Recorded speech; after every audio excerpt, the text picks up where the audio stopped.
사랑해 주신 감사합니다. 이 시간 주님 앞에 나와 예배드립니다. 우리 예배를 받아주시고 우리와 함께 해주시옵소서. 감사합니다. 이 모든 말씀 예수님의 이름으로 기도드렸습니다. 아멘.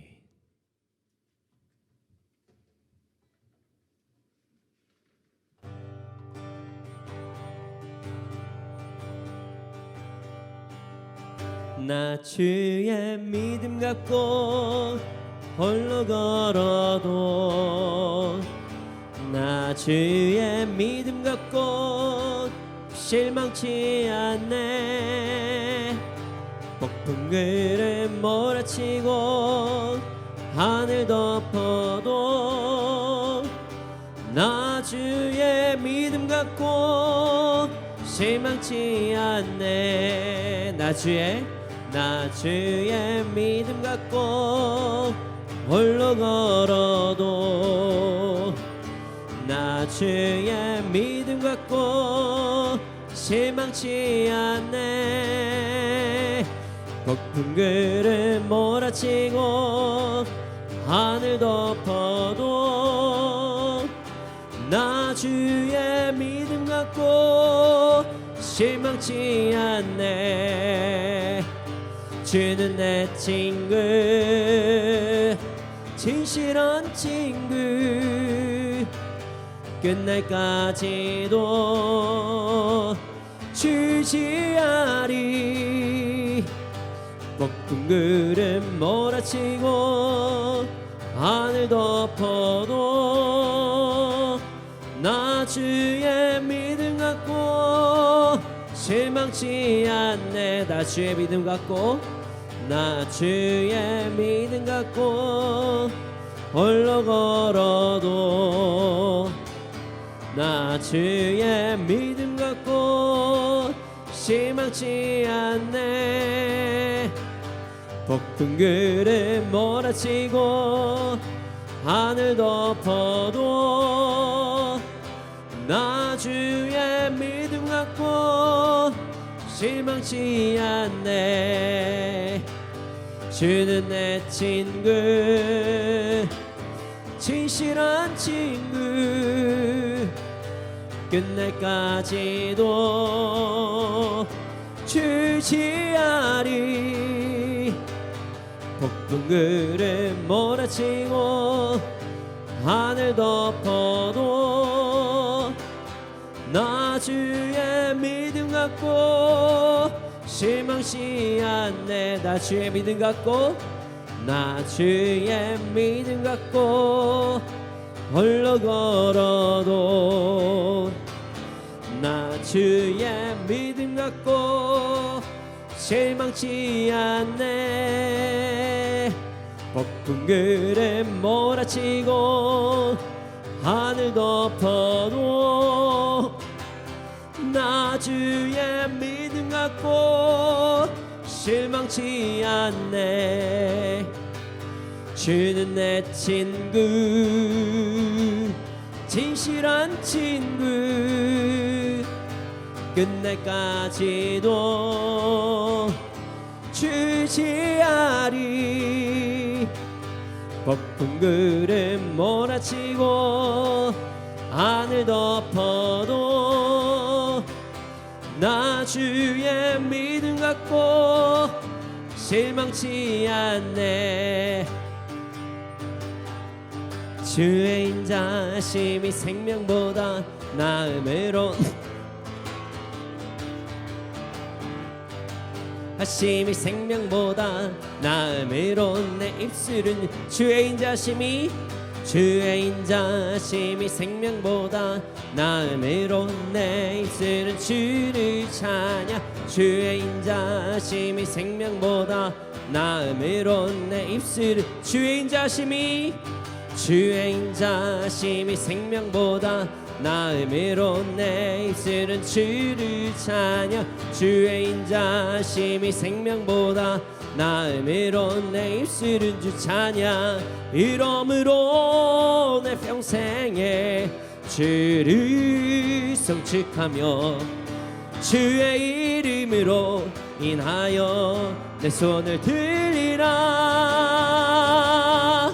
주의 인자 인자심이 생명보다 나음으로 내 입술은 주를 찬양. 주의 인자심이 생명보다 나음으로 내 입술. 주의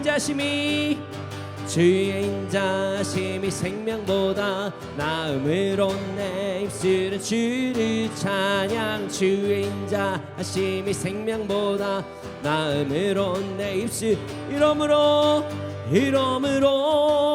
내 평생에 주를 성식하며 주의 이름으로 인하여 내 손을 들리라. 주의 인자심이 생명보다 나음으로 내 입술은 주를 찬양. 주의 인자심이 생명보다 나음으로 내 입술은 주의 인자심이 생명보다 나음으로 내 입술은 주를 찬양. 나음으로 내 입술은 주 찬양. 이러므로 내 평생에 주를 송축하며 주의 이름으로 인하여 내 손을 들리라. 주의 인자심이 생명보다 나음으로 내 입술은 주를 찬양. 주의 인자심이 생명보다 나음으로 내 입술은 주 찬양.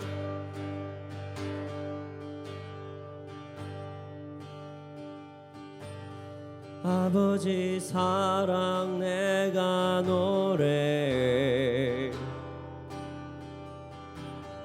아버지 은혜 내가 노래해. 그 사랑 변함없으신 거짓 없으신 성실하신 그 사랑. 상할 때 꺾지 않으시니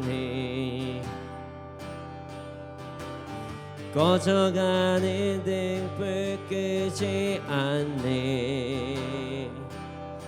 그 사랑 변함없으신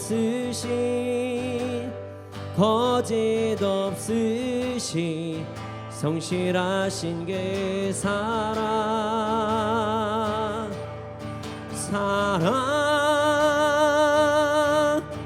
그 사랑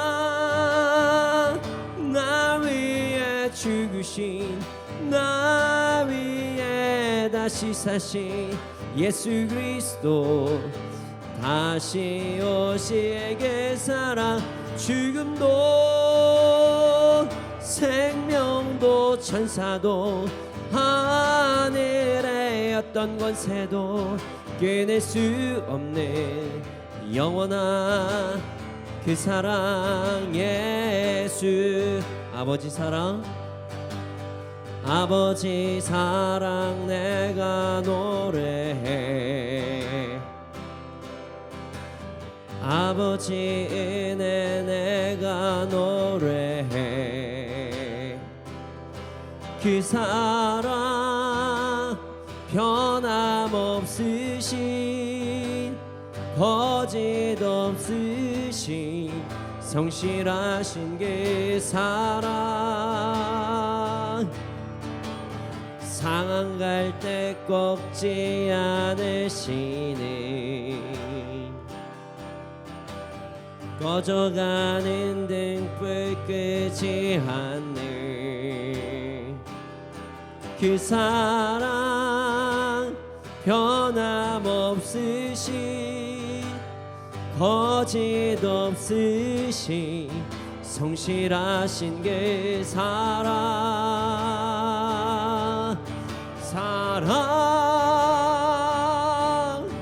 그 사랑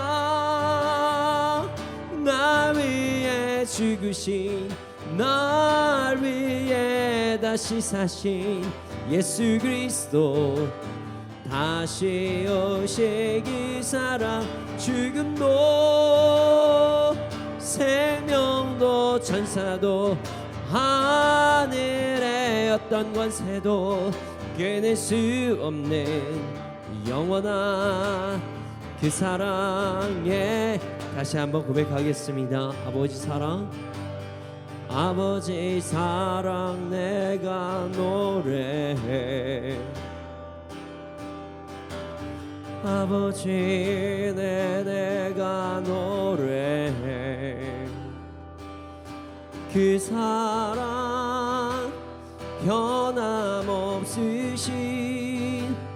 거짓 없으신 성실하신 그 사랑 상한 갈대 꺾지 않으시는 꺼져가는 등불 끄지 않는 그 사랑 변함없으신 거짓 없으신 성실하신 그 사랑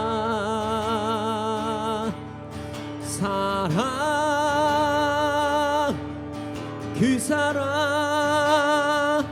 나 위에 죽으신 나 위에 다시 사신 예수 그리스도 다시 오실 그 사랑 죽음도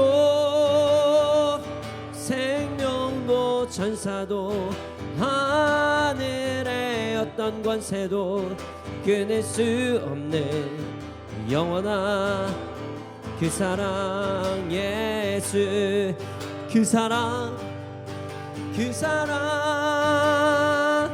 나 위에 죽으신 나 위에 다시 사신 예수 그리스도 다시 오실 그 사랑 죽음도 생명도 천사도 하늘의 어떤 권세도 끊을 수 없는 영원한 그 사랑 예수 아버지의 사랑을 그러합니다. 변하지 않으시고 거짓이 없으십니다. 우리는 우리의 모습을 보면 간혹 정말 상한 갈대 같고 꺼져가는 등불 같을 때가 너무나도 많고 그러하지만 하나님께서는 우리를 언제나 사랑하시고 언제나 인도하시고 언제나 우리를 부르십니다. 그리고 나와 사랑을 나누자 내가 너를 사랑하노라 우리에게 말씀하십니다. 이 시간 우리 함께 기도하겠습니다. 주님의 그 크신 사랑을 우리가 잊지 않게 하여 주시옵소서. 하나님께서 나를 그렇게 사랑하신다는 사실을 잊지 않고 내가 더욱더 주님께 가까이 가며 하나님 앞에 나와 온전히 예배드리는 삶 하나님 온전히 찬양하는 삶을 살아갈 수 있도록 하여 주시옵소서. 함께 기도드리시겠습니다.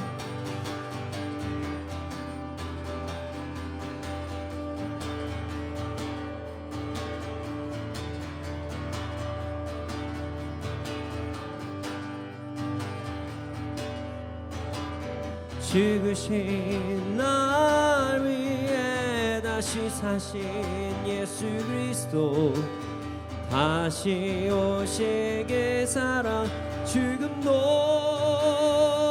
생명도 천사도 하늘의 어떤 권세도 끊을 수 없는 영원한 그 사랑 예수 그 사랑 나 위에 죽으신 나 위에 다시 사신 예수 그리스도 다시 오실 그 사랑 죽음도 생명도 천사도 하늘의 어떤 권세도 끊을 수 없는 영원한 그 사랑 예수 그 사랑 나 위에 죽으신 나 위에 다시 사신 예수 그리스도 다시 오시게 사랑 죽음도 생명도 천사도 하늘의 어떤 권세도 끊을 수 없는 영원한 그 사랑 예수 그 사랑 날 위해 죽으신 날 위해 다시 사신 예수 그리스도 다시 오시게 사랑 죽음도 생명도 천사도 하늘의 어떤 권세도 끊을 수 없는 영원한 그 사랑 예수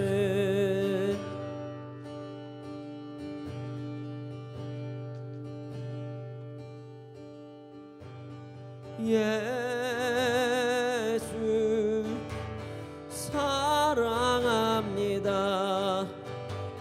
사랑합니다 온 마음 다하여 오직 주님 한 분만 간절히 더 원합니다 예수 사랑합니다 예수 사랑합니다 사랑합니다 온 마음 다하여 오직 주님 한 분만 간절히 더 원합니다 다시 한번 고백하겠습니다 예수 사랑합니다 예수 사랑합니다 사랑합니다 온 마음 다하여 오직 주님 한 분만 간절히 더 원합니다 넘쳐나네 넘쳐나네 주를 향한 내 속에 갈망이 주님께로 날 이끌어 주소서 주님을 더 원합니다 예수 사랑합니다 예수 사랑합니다 사랑합니다 온 마음 다하여 오직 주님 한 분만 간절히 더 원합니다 예수 사랑합니다 예수 사랑합니다 사랑합니다 온 마음 다하여 오직 주님 한 분만 간절히 더 원합니다 넘쳐나네 넘쳐나네 주를 향한 내 속에 갈망이 주님께로 날 이끌어 주소서 넘쳐나네 넘쳐나네 넘쳐나네 주를 향한 내 속 갈망이 주님께로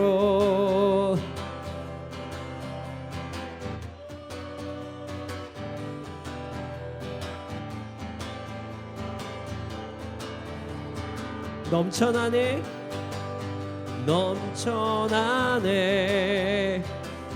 넘쳐나네 주를 향한 내 속에 갈망이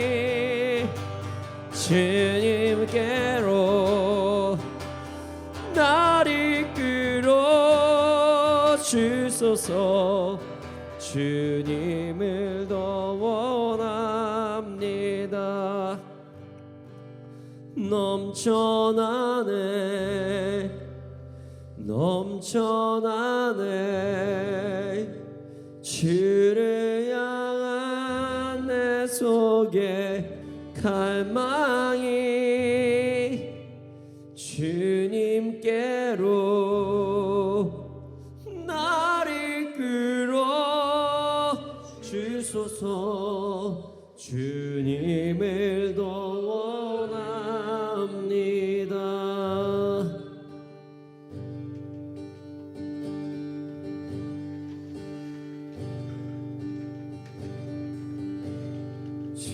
주님만이 왕이십니다.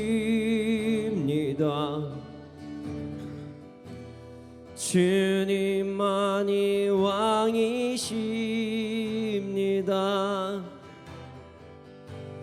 주님만이 왕이십니다.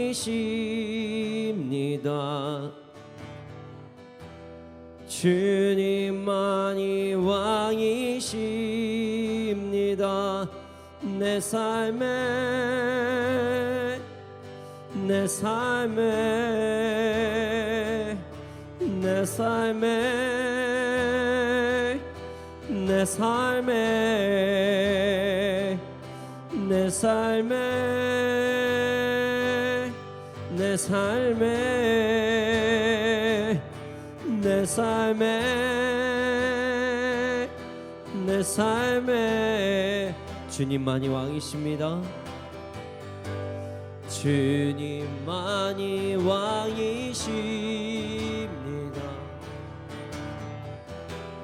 주님만이 왕이십니다. 주님만이 왕이십니다. 주님만이 왕이십니다. 이곳에 이곳에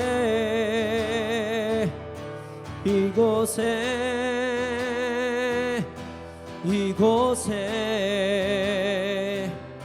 이곳에 이곳에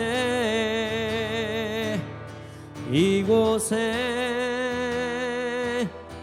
이곳에 주님만이 왕이십니다. 주님만이 왕이십니다.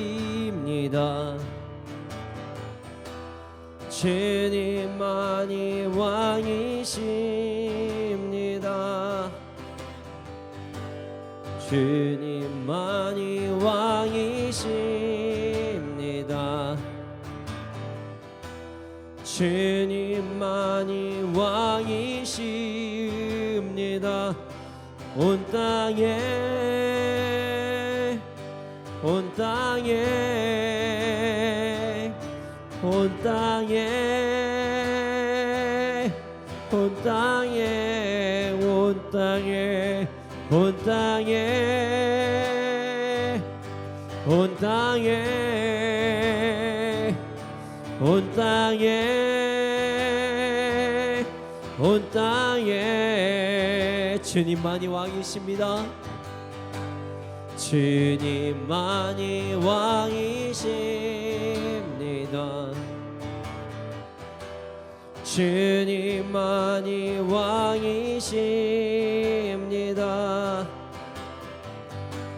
주님만이 왕이십니다.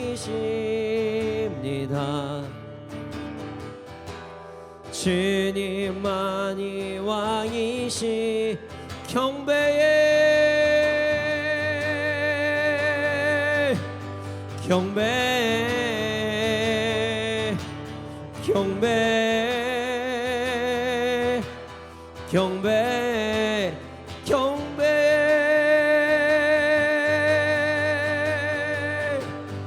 경배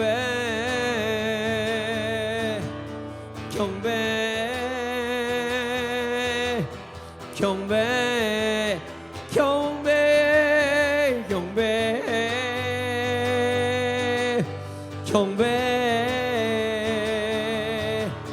경배 경배 경배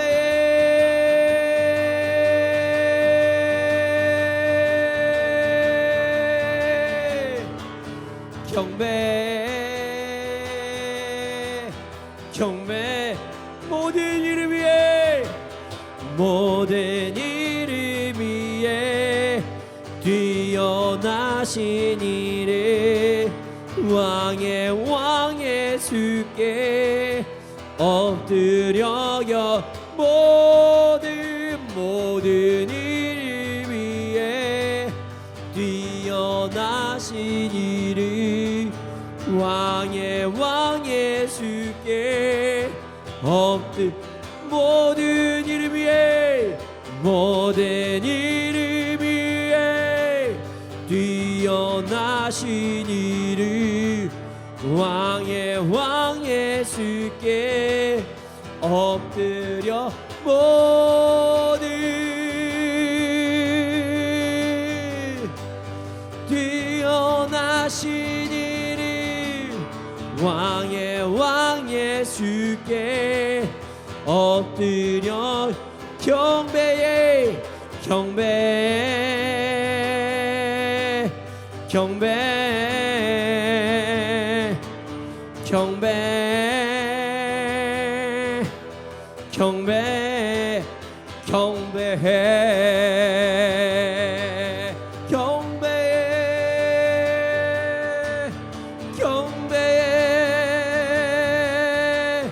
경배해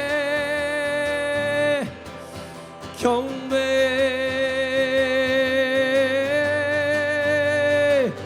경배 주님께 경배해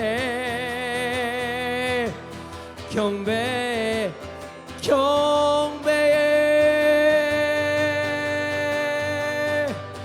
경배해 경배 경배 경배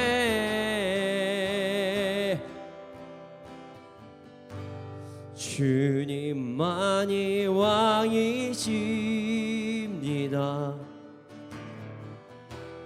주님만이 왕이십니다.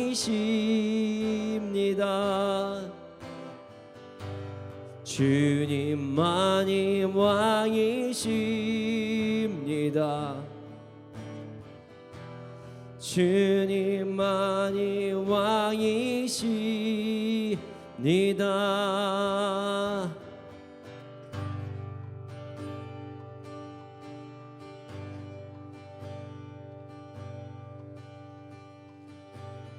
우리 주는 위대하며 능력이 많으시도다. 그의 지혜에 무궁하며 인자는 영원하도다. 상한 자들 고치시며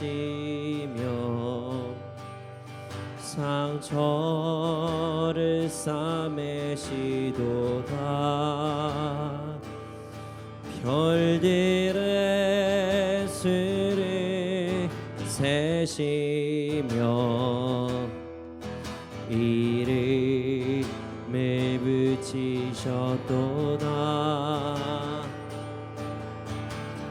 그가 그가 구름으로 하늘을 덮으시며 땅을 위하여 비 준비하시니 그가 구름으로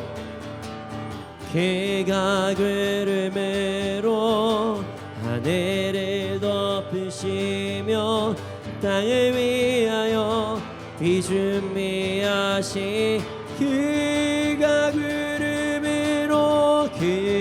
구름으로 하늘을 덮으시며 땅을 위하여 비 준비하시니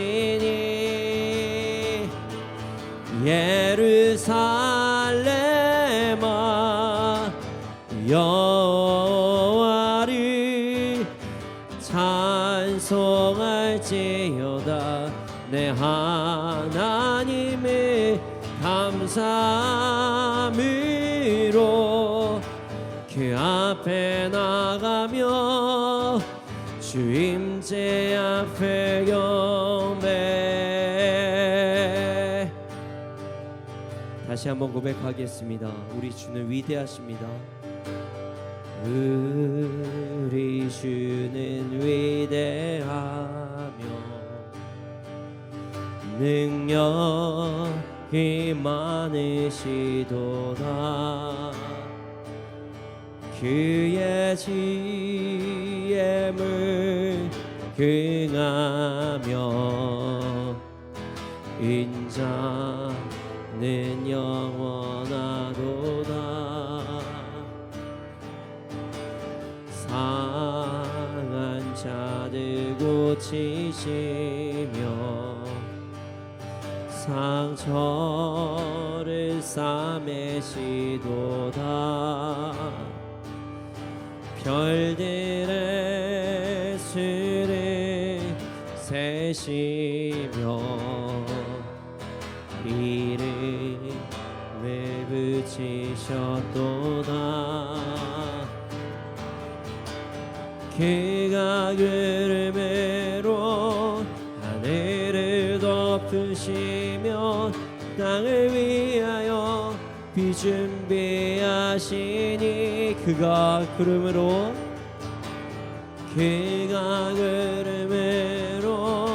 하늘을 덮으시며 땅을 위하여 비 준비하시 그가 구름으로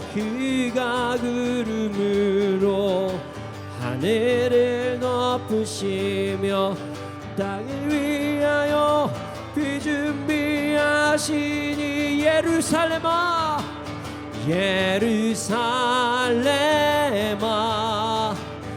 여호와를 찬송할지어다 내 하나님을 감사함으로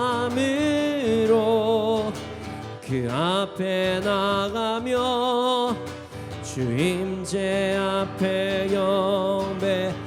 예루살렘아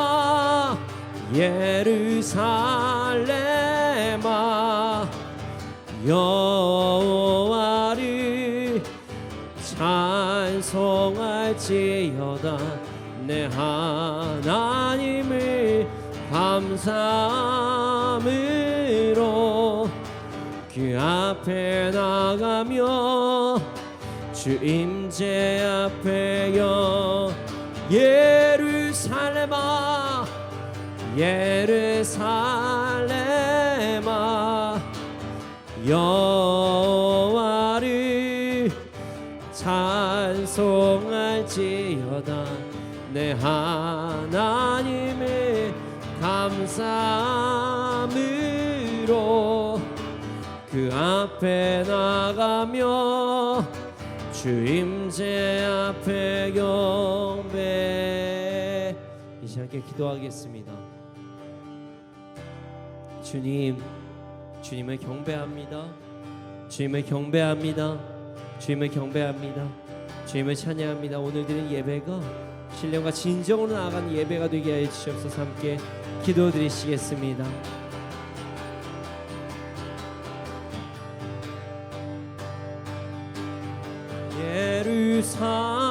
예루살렘아 여호와를 찬송할지어다. 내 하나님을 감사함으로 그 앞에 나가며 주 임재 앞에 경배. 예루살렘아 여호와를 찬송할지어다. 내 하나님을 감사함으로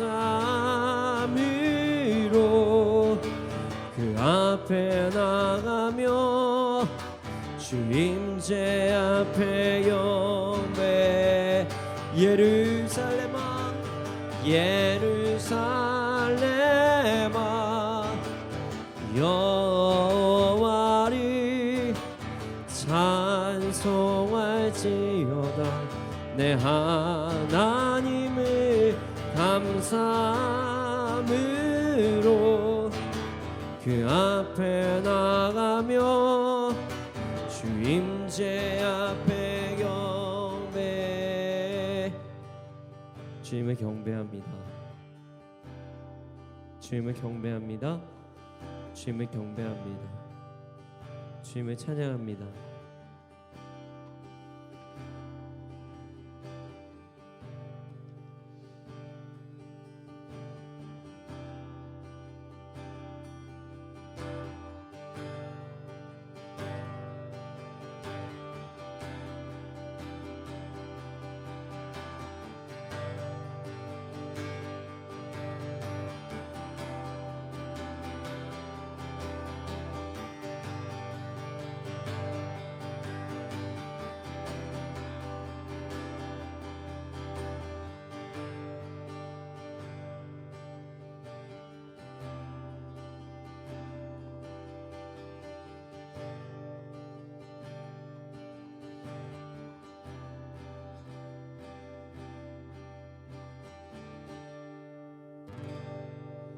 사랑해 주님 감사합니다.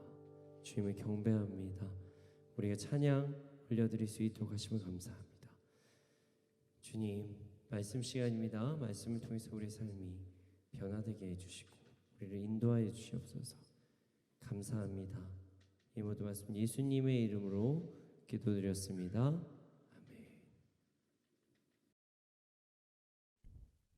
네, 오늘 우리에게 주신 말씀은 에베소서 3장 7절에서 13절 말씀입니다.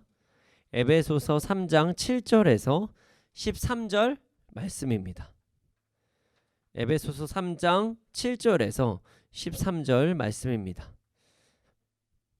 네, 함께 읽겠습니다. 시작.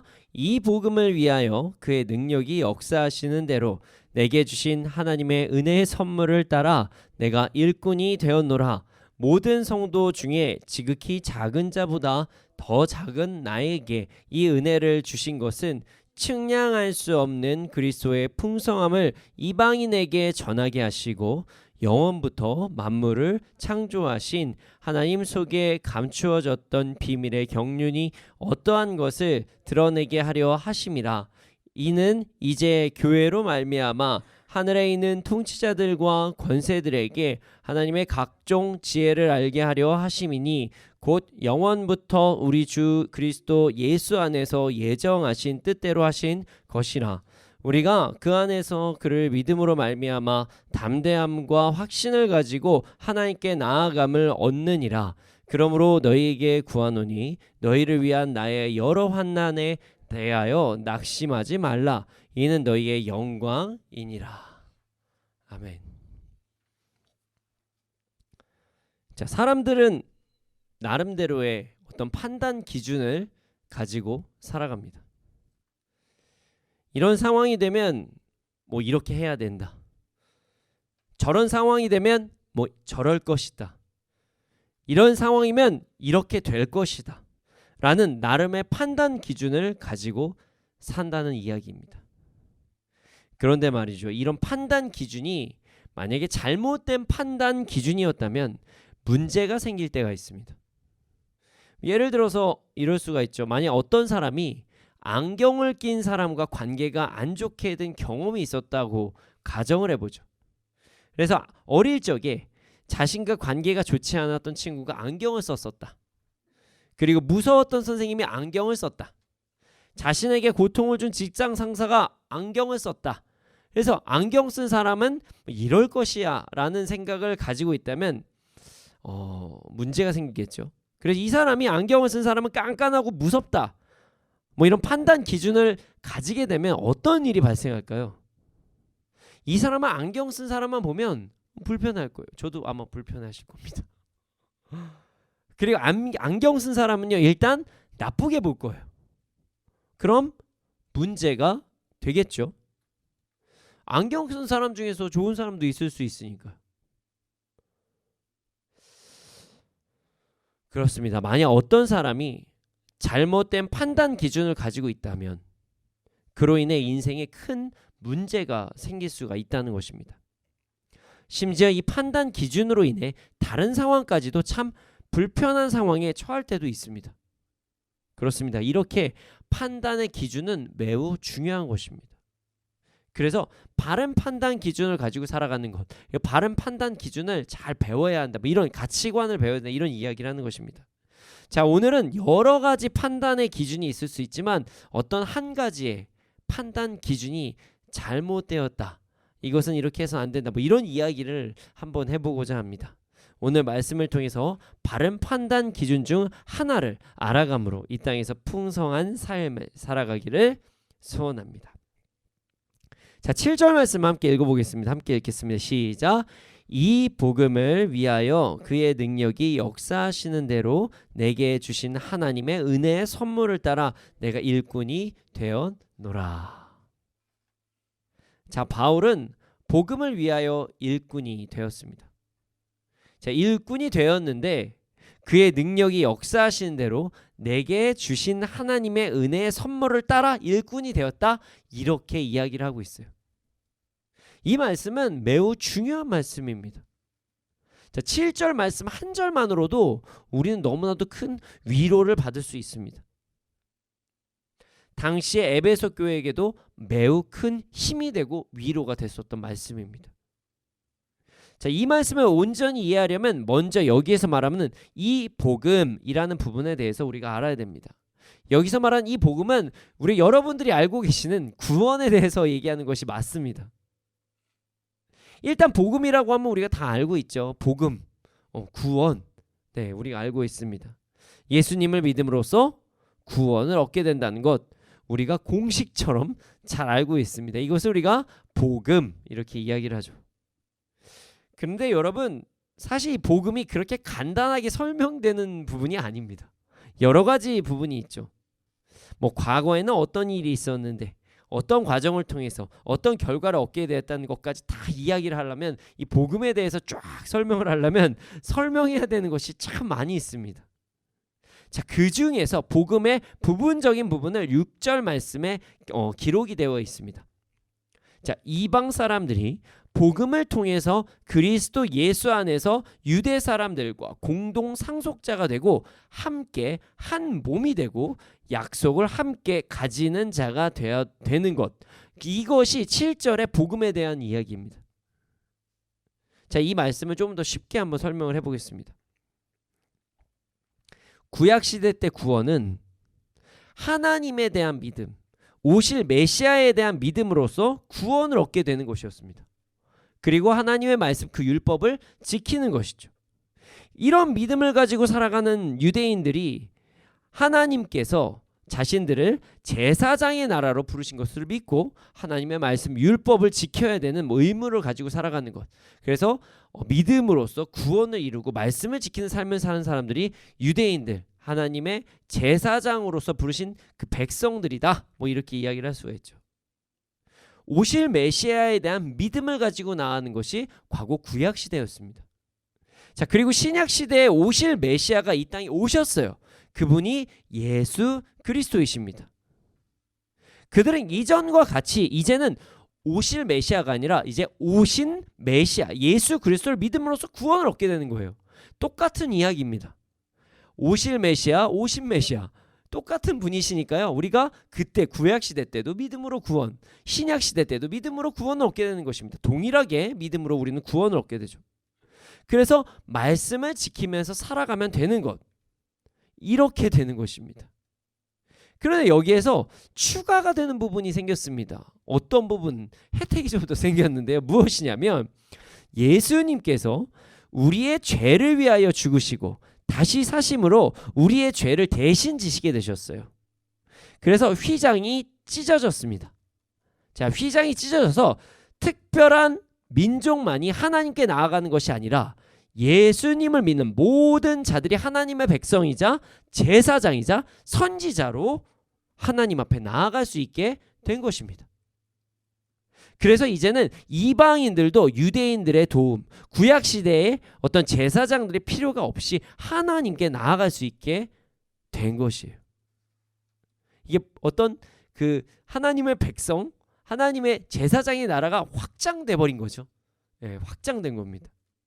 심지어 하나님께서는 이 땅에 교회를 세우시고 그 교회의 머리를 예수님으로 세우심으로써 예수님 안에서 유대 사람과 이방인들이 공동 상속자, 하나님의 자녀들이 되었다, 이렇게 된 것이에요. 구원의 범위가 확장된 거죠. 달라진 게 아닙니다. 확장된 것입니다. 또한 그리스도가 머리 되시고 교회로 모인 자들이 유대인이나 이방인이 할 것 없이 한 몸이 되고 하나님의 구속의 약속을 함께 가지는 자가 되었습니다. 아브라함의 자손만 이야기했었는데 이제는 아브라함의 자손을 넘어서 예수 그리스도의 피로 이어진 하나의 공동체가 생긴 거예요. 더 큰 범위가 된 거죠.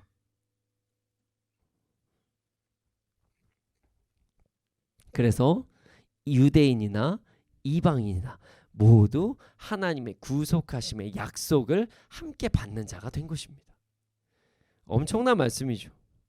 바로 이런 복음, 유대인이나 이방인이나 할 것 없이 믿음으로 하나님의 자녀가 되고 한 몸이 되고 구원의 약속을 받는 그 복음, 복된 소식을 전하는 일꾼이 되었다, 이렇게 7절에 기록을 한 것입니다.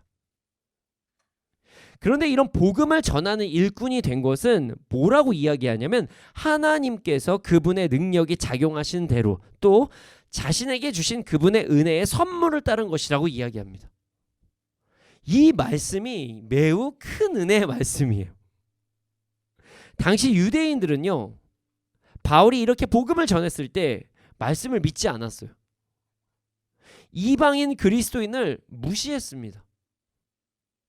이렇게 무시당한 이방인 그리스도인들은 할례 받으라고 막 어떤 이제 이룰 수 없는 막 어떤 고통을 받게 되고, 그리고 자신들은 아브라함의 자손이 아니야라는 어떤 이런 마음 때문에 자신의 행동이 막 위축이 되고 있는 그런 상황이었었어요. 그런데 말이죠, 지금 바울이 뭐라고 이야기한 거냐면 지금 자신이 전하는 복음, 그러니까 유대인이나 이방인이나 모두 한 몸이 되고 모두 구속하심을 받았다. 이 복음은 하나님께서 그분의 능력이 역사하시는 대로 전한 것이다, 이렇게 이야기를 해요. 자, 그럼 이렇게 되면 어떤 이야기냐? 이 복음을 전하는 이 복음의 내용은 하나님께서 능력으로 역사하신 거예요. 하나님께서 능력으로 역사하신 거예요. 그렇게 되면 이 복음에 대해서 방해를 하거나 이 복음을 거부하는 자는 하나님의 능력의 역사하심을 거부하는 것이 됩니다. 이해 가십니까? 이뿐만이 아닙니다. 이 복음은 하나님의 은혜의 선물이라고 기록이 되어 있어요. 자, 여기에서 은혜의 선물이라고 하는 것은 구원이 우리의 노력이나 우리의 행위로 이어지는 것이 아닌 하나님의 전적인 은혜 때문이다, 은혜로 인합니다, 이렇게 지금 이야기하는 거죠. 자, 그럼 이렇게 되는 거예요. 자, 만약에 누군가 바울이 전하는 이 복음, 자, 이방인까지 모두 다 구원을 받는 것이다, 이 복음에 대해서 내용을 거부하거나 이 내용에 대해서 반기를 들게 되면 하나님의 능력 행하심을 거부하는 것이고 하나님의 은혜의 선물을 거부하는 것이에요. 그렇습니다.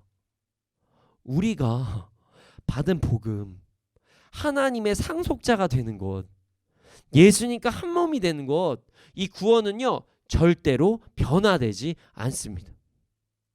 누구도 이 구원을 빼앗을 수가 없는 거예요. 이 구원은 우리의 행위 혹은 어떤 민족이어서 받는 구원이 아니라고 이야기하는 거예요. 은혜의 선물이니까요. 그러니까 너희들이 잘해서 되는 게 아니야. 하나님의 전적인 은혜야. 그러니 이방인이나 유대인이나 모두 다 한 번에 그런 은혜로 구원을 받았다. 이렇게 이야기하는 것이죠. 여러분, 우리는 믿음으로써 구원을 얻는다는 사실을 절대로 잊으시면 안 됩니다. 그러니 이 시대를 살아가고 있는 우리도 믿음만 있다면 구원을 받았는지 안 받았는지 이런 사실 때문에 두려워할 필요가 없어요. 그 두려워할 시간에 구원받음의 자유를 말씀 안에서 누리고 혹 연약함이 여러분에게 있다면 회개함으로 주님께 나아가면 되는 것이에요. 그냥 하나님 잘못했습니다. 용서해 주세요. 이렇게 나아가면 되는 것이에요. 여러분, 이 사실을 절대로 잊지 않는 우리가 되기를 소원합니다. 자, 8절 9절 말씀 함께 읽어보겠습니다. 8절 9절 함께 읽겠습니다. 시작. 모든 성도 중에 지극히 작은 자보다 더 작은 나에게 이 은혜를 주신 것은 측량할 수 없는 그리스도의 풍성함을 이방인에게 전하게 하시고 영원부터 만물을 창조하신 하나님 속에 감추어졌던 비밀의 경륜이 어떠한 것을 드러내게 하려 하심이라. 일단 바울은요, 자신에 대해서 고백을 하는데 뭐라고 고백을 하냐면 모든 성도 중에 지극히 작은 자보다도 작은 자라고 이야기를 해요. 자, 바울이라는 말 뜻 자체가 작은 자를 이야기합니다. 자, 바울은 원래 유대교에 충성됐던 사람입니다. 그 충성함으로 최초의 순교자를 만든, 자, 그리스도인을 죽게 만든 사람이 바울이었습니다. 자, 바울이 누구를 죽게 했죠? 스데반입니다. 최초의 순교자이죠. 바울은 자신의 연약함으로 충성된 그리스도인이 죽게 하는 악한 범죄를 저지르게 했습니다. 범죄를 저지르게 되었습니다. 그로 인해서 자신이 작은 자 중에서도 작은 자, 연약한 자 중에서도 연약한 자라고 그는 자신에 대해서 이렇게 고백을 합니다. 그럼에도 불구하고 예수님께서는 그를 용서하시고 그에게 다가오셔서 사명을 주셨습니다. 이게 바로 은혜이지요. 은혜입니다. 자격 없는 자에게 사명을 감당하게 하시는 것, 그게 바로 은혜입니다. 자, 아주 귀한 일을 아무에게나 맡길 수는 없습니다. 자, 복음을 전하는 게 제가 이게 뒤에 보면은 이게 얼마나 엄청난 일인지를 설명을 드릴 건데요. 이 엄청난 일을 바울에게 맡기셨다는 것만으로도, 자, 스데반을 죽인 이 바울에게 맡기셨다는 것만으로도 바울은 엄청난 그 감사를 느끼면서 항상 사명을 감당했을 것이에요. 바울은 그 은혜로 측량할 수 없는, 셀 수 없는 하나님의 그 풍성함을 이방인들에게 전하게 되었습니다. 용서받지 못할 만한 죄를 저질렀으나 그 죄도 용서하시고 사랑하시고 사명까지 주시는 측량할 수 없는 하나님의 풍성함을 이방인들에게 전하게 하신 거예요. 또한 하나님께서는 바울에게 영원부터 만물을 창조하신 하나님 속에 감추어졌던 비밀의 경륜, 비밀스러운 계획이 무엇인지 밝히게 하셨습니다. 하나님께서.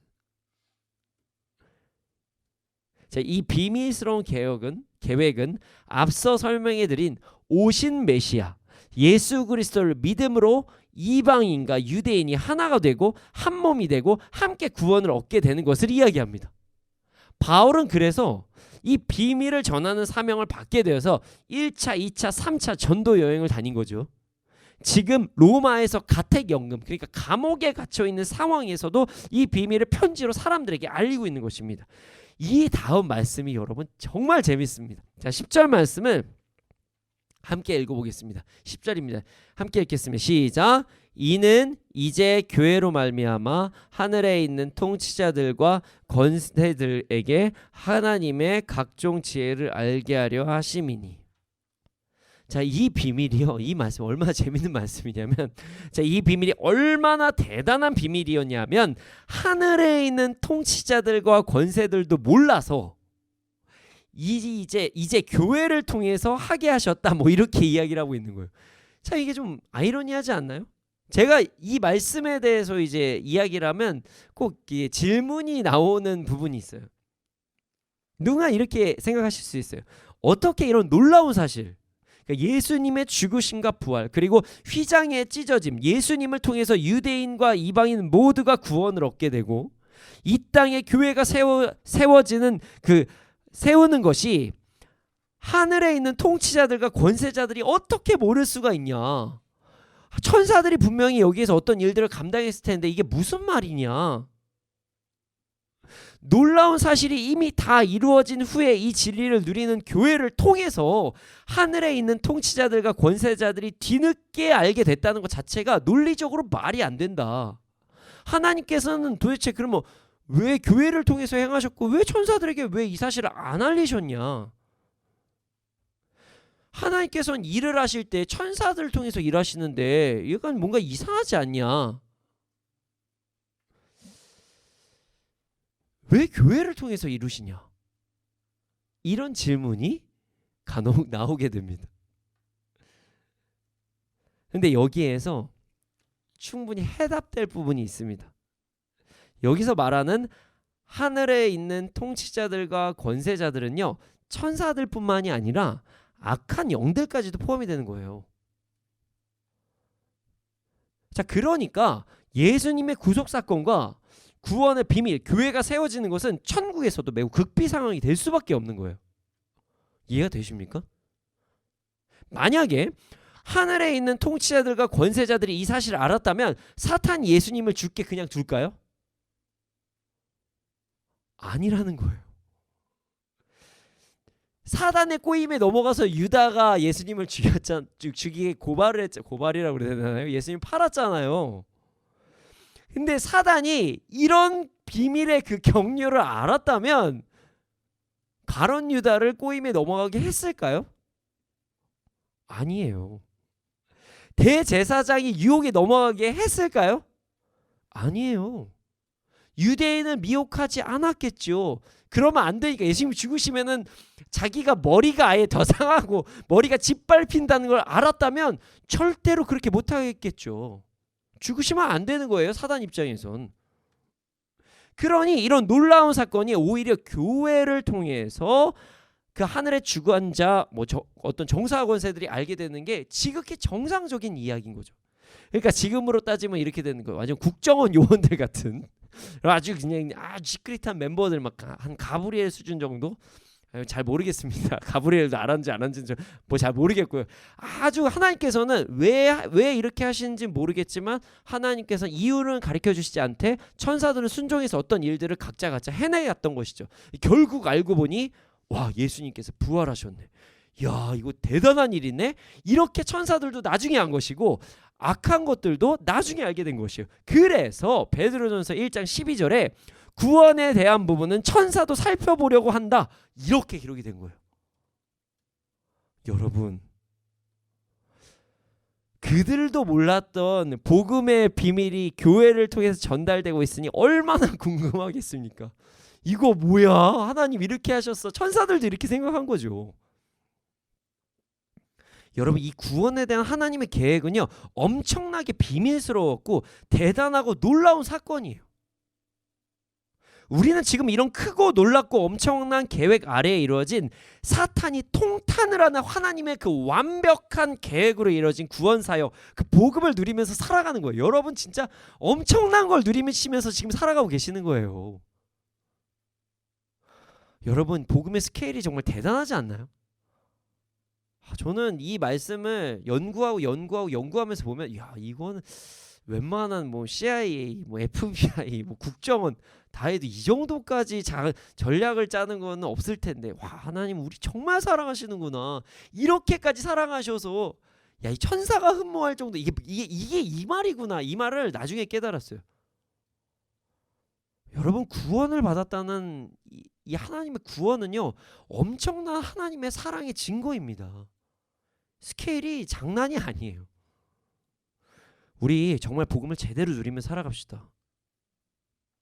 엄청난 스케일의 이 작전을 만드신 하나님의 구원을 가볍게 여기지 말고 기쁨으로써 구원을 온전히 누리면서 살아가는 우리가 되기를 소원합니다. 그런데 말이죠. 그 다음 말씀이 더 큰 은혜가 돼요. 우리 11절 12절 말씀을 한번 읽어보겠습니다. 함께 읽겠습니다. 시작. 곧 영원부터 우리 주 그리스도 예수 안에서 예정하신 뜻대로 하신 것이라 우리가 그 안에서 그를 믿음으로 말미암아 담대함과 확신을 가지고 하나님께 나아감을 얻느니라. 그런데요, 여러분, 이 엄청난 스케일로 이루어진 하나님의 구원에 대한 계획, 그 경륜은 영원부터 예수 안에서 예정하신 것이다. 이렇게 이루게 되어 있어요. 이 말씀인 즉 이런 이 엄청난 스케일의 그 구원 사건, 구원 계획은 이방인들의 구원이 원래 이스라엘 백성만 구원하려고 하시다가 하나님께서 선심 쓰셔서 이방인들도 받아주신 그런 계획이 아니라는 거예요. 그냥 뭐 너네들도 받아줄게 해서 무슨 뭐라고 될까요? 뭐 그냥 과자 부스러기 주듯이 그렇게 받은 구원이 아니에요. 여러분들이 받은 구원이. 만세 전부터 계획해가지고 받으신 구원이 여러분들의 구원이에요. 자, 이렇게 되잖아요. 그러면요, 유대인들의 잘못된 선민의식 자체가 사라집니다. 말이 안 되는 거예요.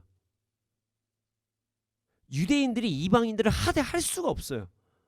우리가 요즘에 막 유대식으로 막 돌아가고 있는 막 그런 부분을 볼 수 있는, 그게 약간 아이러니한 상황이 아닌 거예요.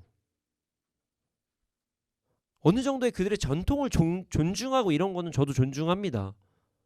그들의 예배도 되게 너무나도 기쁨의 예배예요. 그러나 다시 되돌아가려고 하는 그 구약 시대로 다시 되돌아가려고 하는 행위 자체가 이게 말도 안 되는 행위라는 거예요, 정말. 유대인들은요, 그냥 제사장의 나라로 부르심을 받은 것 그 이상도 이하도 아니라는 거예요. 우리 이방인들은 유대인을 부러워할 필요가 없어요. 우리의 구원이 어떤 음식물에 부스러기나 먹는 남는 찌꺼기 먹는 것이 아니라는 것을 확증해 주신 거예요. 이거 엄청난 사건입니다. 여러분 진짜 구원받은 것에 대해서 아주 당당하게 사셔야 돼요. 하나님께서는 이스라엘만 만세전부터 택하신 게 아니라 우리도 만세전부터 택하셨다는 거예요. 그러니 우리는 어떻게 살아야 되죠? 12절처럼 살아야 돼요. 12절. 우리는 예수님 안에서 예수님을 믿음으로 확신을 가지고 담대하게 하나님께 나아갈 수 있음을 잊지 말아야 된다는 것이에요. 바울이 얘기하는 거예요. 너네들 담대해. 걱정하지 마. 유대인들에게만 있는 게 아니야. 너네들 담대하게 하나님께 나아가면 돼. 이렇게 선포하는 거예요.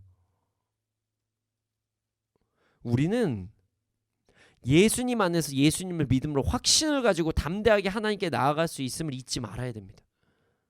우리는 하나님께 담대함으로 나아갈 수 있는 사람이에요. 이 사실은 저는 정말 성경 연구하면서 진짜 이게 엄청난 비밀이라는 것을 여러분들이 좀 정말 깨달았으면 좋겠어요. 이게 엄청난 사실이에요. 우리 이 진리를 누리면서 살아가야 됩니다. 그래서 여러분들 하나님께 자주 나아가야 되는 거예요. 이게 우리의 특권이에요. 특권. 내가 막 뭐 하나님께 왜 나아가야 되는지 너무 귀찮은데 이게 아니라 하나님께 나아가는 게 우리의 특권이라는 거예요. 하나님께 자주 나갑시다.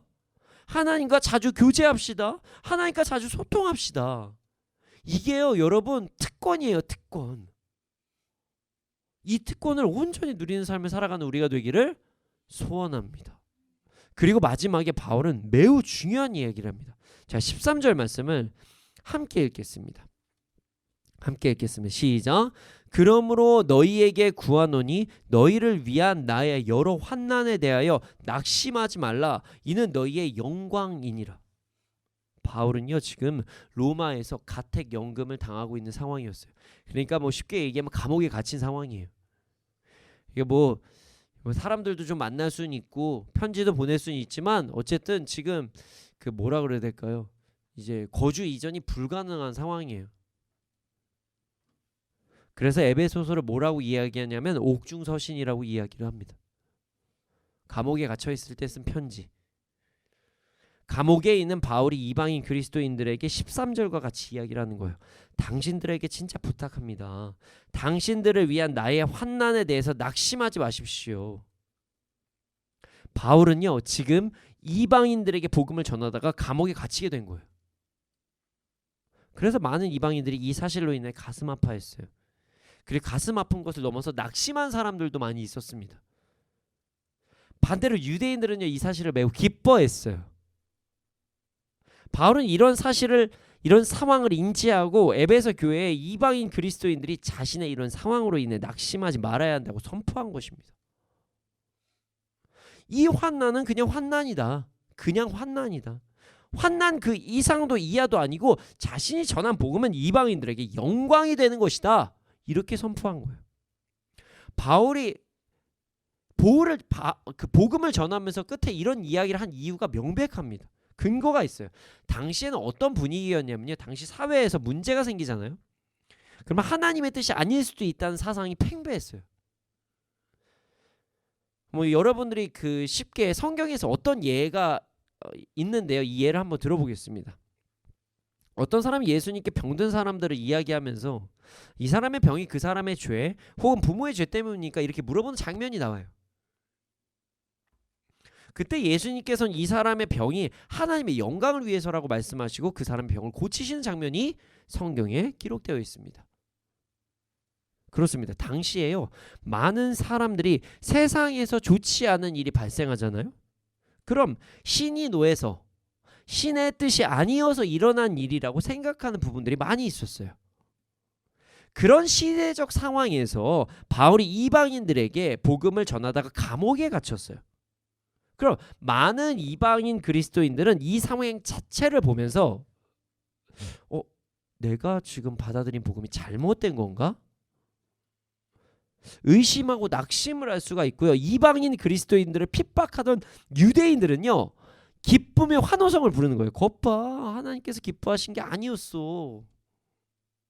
이방인 그리스도를 그러면서 더 핍박할 수가 있는 상황이었습니다. 그래서 바울은 앞부분에서 이방인들에게 정해진 복음은 하나님의 예정하심과 완벽한 계획으로 이루어진 것이라고 그렇게 강조한 거예요. 그리고 13절에는 그러니까 낙심하지 마십시오 이렇게 이야기를 한 거예요. 그리고 구체적으로 설명합니다. 자신이 당하는 환난은 여러분들에게 영광이 되는 것이라고 이야기를 합니다. 이 말인즉슨 다시 이야기하는 거예요. 나의 환난은 그냥 환난이다. 당신들은 이방인들이 구원을 받은 것은 영광스러운 일이니 자신의 환난과 이방인들이 받은 구원, 당신들이 받은 구원을 연계시키지 말아라. 이렇게 이야기를 하는 거죠. 그렇습니다. 바울은요, 어려운 상황 속에서도 끝까지 사명을 이루며 정말 친절하게 낙심할 수 있는 그런 이방인 그리스도인들을 위로하고 있습니다. 참 대단하죠. 대단해요. 우리도 이렇게 어떠한 상황에서도 바울처럼 사명을 이루며 살아가는 우리가 되기를 소원합니다. 자, 오늘 말씀을 통해서 우리도 중요한 것을 알 수가 있습니다. 바로 잘못된 판단 기준입니다. 자, 우리도 13절과 같은 상황을 마주할 때가 있어요. 우리가 하나님께서 주신 사명을 감당할 때, 최선을 다해 감당할 때 바울과 같이 환난이 찾아올 수가 있다는 거예요. 우리에게도. 그때 우리는 고민을 합니다. 왜 이런 고난이 다가오지? 왜 환난이 다가오지? 나에게 왜 어려움이 다가오지?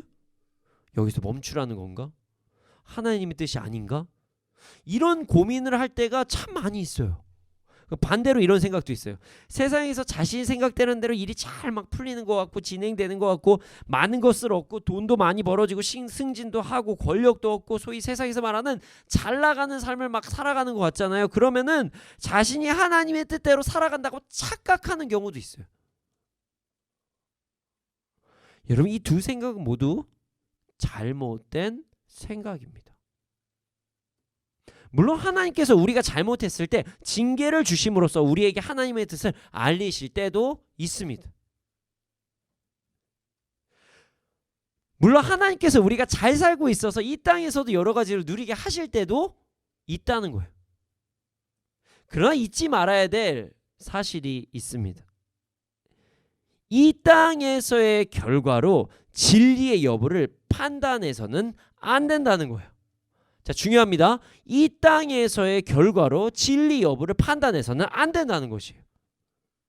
이것이 잘못된 판단 기준입니다.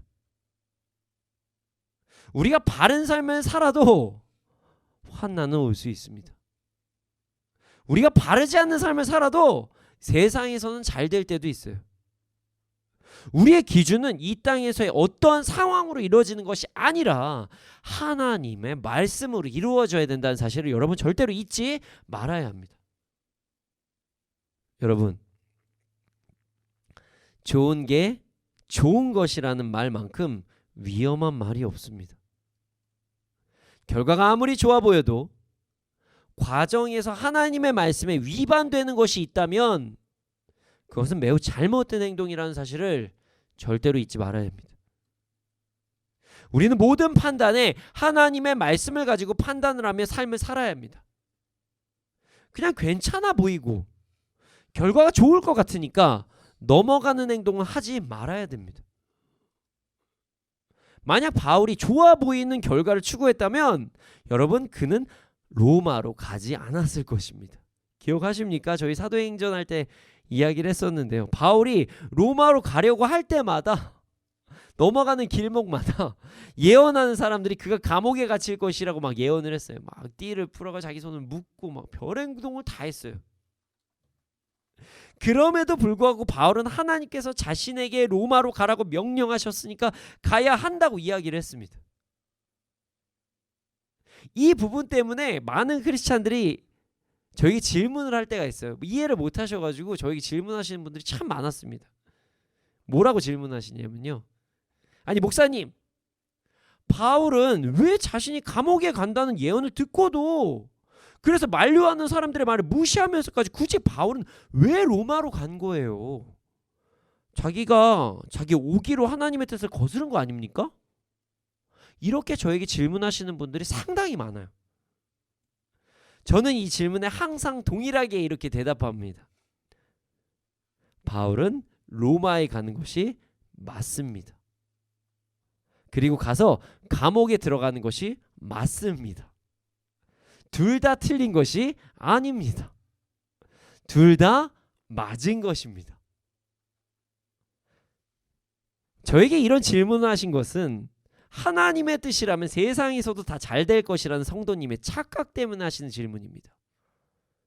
바울은 자신이 감옥에 들어가도 복음을 전하는 사람이고, 감옥에 들어가는 것을 본 예언자는 바울이 그 고통을 끝까지 잘 감내하고 사명을 감당할 수 있도록 격려하고 기도하라고 하나님께서 예언하게 하셨던 것입니다.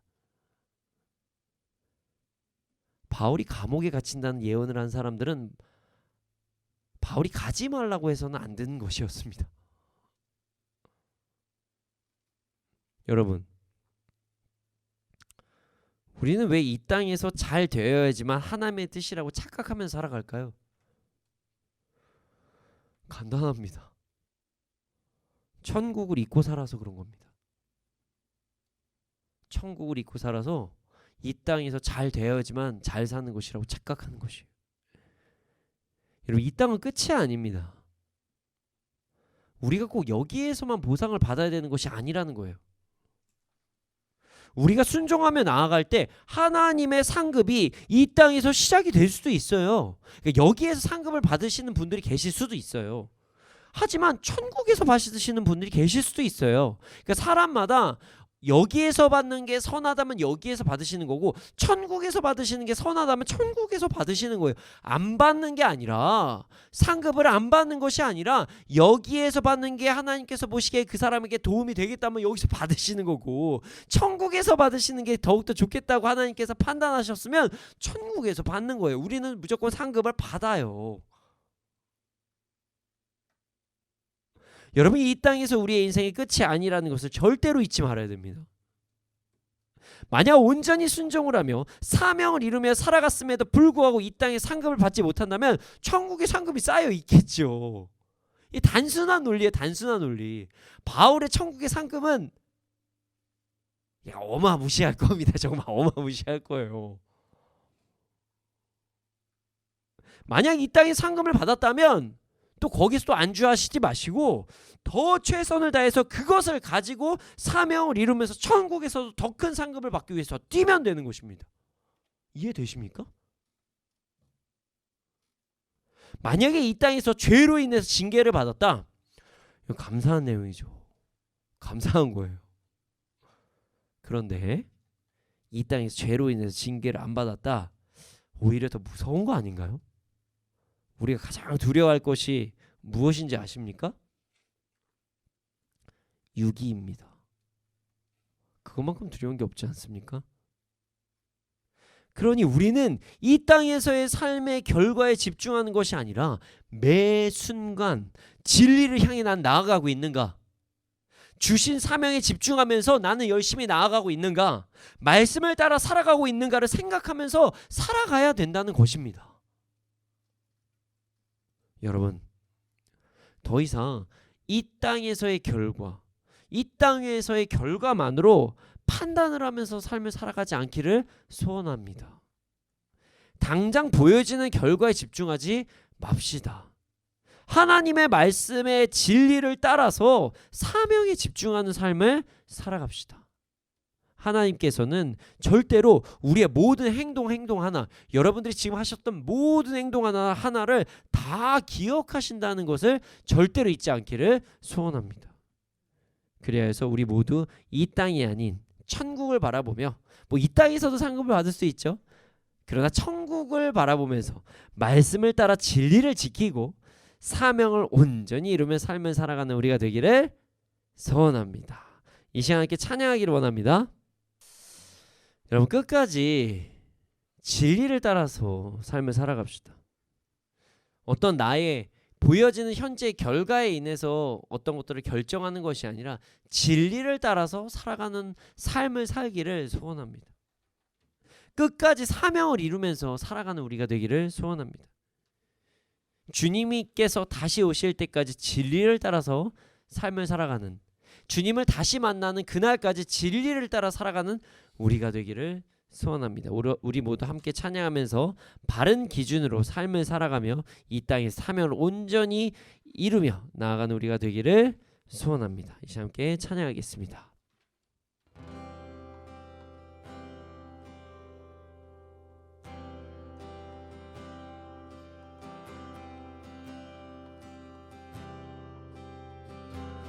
주님 다시 오실 때까지 나는 이 길을 가리라. 좁은 문 좁은 길 나의 십자가 지고 나의 가는 이 길 끝에서 나는 주님을 보리라. 영광의 내 주님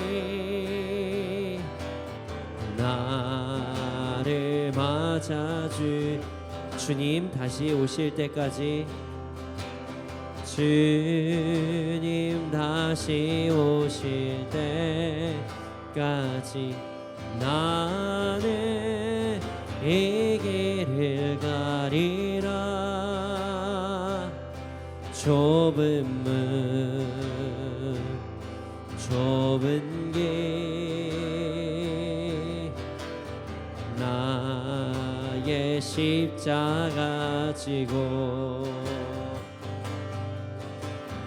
나의 가는 이 길 끝에서 나는 주님을 보리라. 영광의 내 주님 나를 맞아주시리. 주님 다시 오실 때까지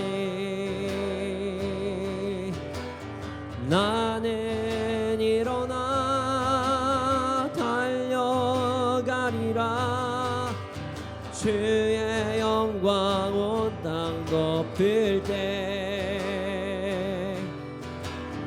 나는 일어나 노래하리. 내 사모하는 주님 온 세상 그주시라. 내 사모하는 주님 영광의 왕이시라. 주님 다시 오실 때까지 주님 다시 오실 때까지 나는 이 길을 가리라. 좁은 문 좁은 길 나의 십자가 지고 나의 가는 이 길 끝에서 나는 주님을 보리라. 영광의 내 주님 나를 맞아 주시리. 주님 다시 오실 때까지 나는 일어나 달려가리라. 주의 영광 온 땅 덮을 때 나는 일어나 노래하리.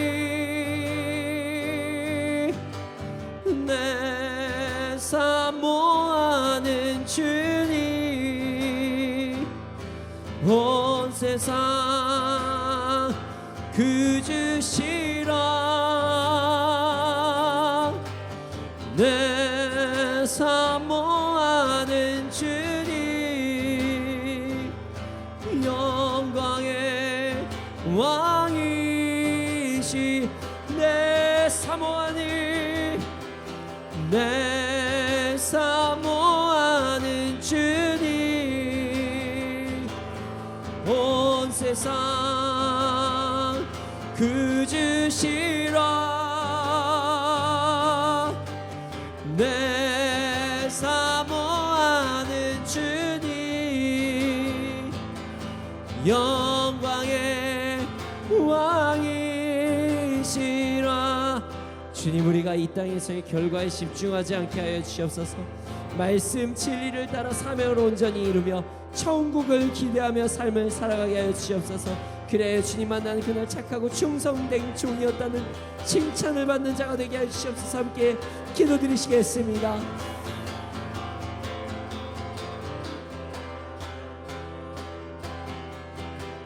주님 다시 오실 때까지 나는 일어나 달려가리라. 주의 영광 온 땅 덮을 때 나는 일어나 노래하리. 내 사모하는 주님 온 세상 그주시라. 내 사모하는 주님 영광의 왕이시라.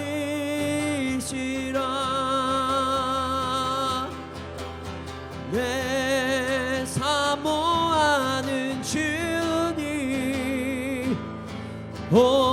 세상 그 주시라 내 사모하는 주님 영광의